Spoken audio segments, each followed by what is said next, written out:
as soldiers, we're taught that, you know, we have the support and the love of the American people. We see the yellow ribbons and we're told thank you for your service and the whole nine, and that's it's not supposed to stop once we get out. Army veteran Leo Bridgewater served multiple tours in Iraq and Afghanistan.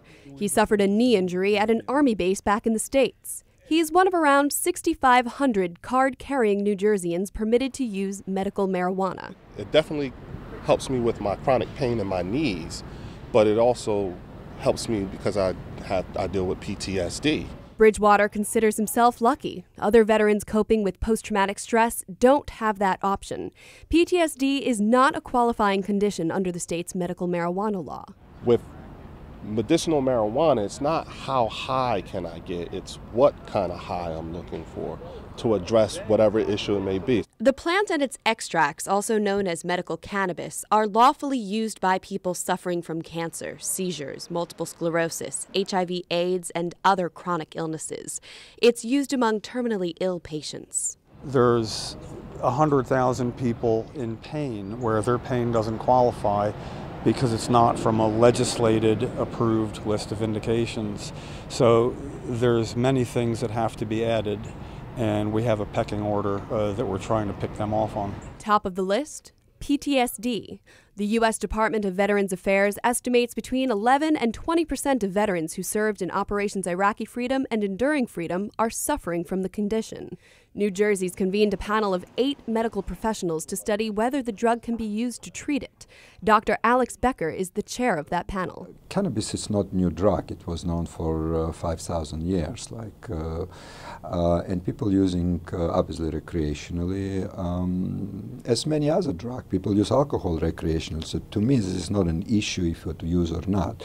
More important issue to this panel, to me personally, if it's really help condition what physician would like to treat. Jim Miller has seen what it can do. He's married to the late great Cheryl Miller, who had multiple sclerosis, and by the time she could only move her head, we tried everything, but she never used marijuana socially, so she didn't know how good it could be for her spasticity. I made it for her in a salad. When I found out what it could do that nothing else could, I would have done anything for her, so I did. And together we set out on a course of action that lasted the rest of her life. He said an article in a medical journal gave him the idea. I told her that we could take care of this being quiet, and I'll take care of you, or we can tell the world. And she asked me, don't you wish you'd known sooner? What she meant was she was doing pretty good when we met, and she might have still been doing pretty good, but I didn't know. So she asked me that, and I said, yeah. And then she said, we shouldn't want somebody to have done something for us we're not willing to do for somebody else. So I'm still here, because somewhere there's another Cheryl, and we want to make sure they know, too. Miller does a podcast from the State House steps. He and Bridgewater spoke at the panel's first meeting. Not including PTSD in the program, it says to me that you would much rather have me, you know, zombied out on oxycodone and Percocet, which is, when you look at it on a local level here in Trenton, is a big problem.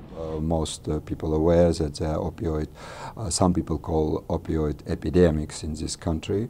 So it would be very beneficial to public to find alternative, and seems to me it can be reasonable alternative in some circumstances.